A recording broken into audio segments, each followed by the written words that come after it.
Good morning! Ayan, dahil day off namin ngayon ng aking asawa. At walang pasok din ang aming si Bebe. Weya. Punta kami ng Vandenberg para bibili na naman ng kakainin ni Weya.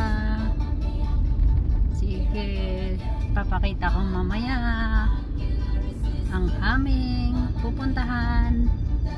Ayan, dahil napagod sa pagbiyahe, ayan, kainan na guys.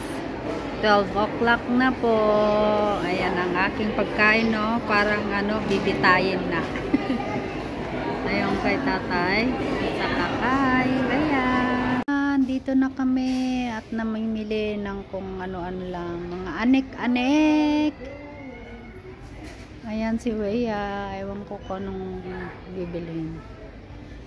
Ayan, bibili kami ngayon ng Smart Bro para sa TV namin. Dito kami sa GB Hi-Fi.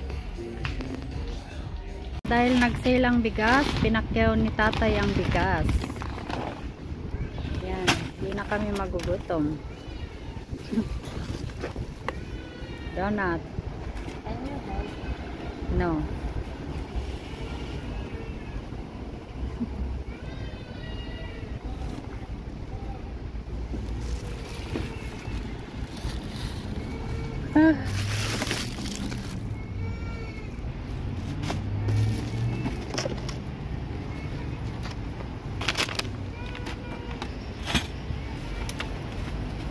Okay.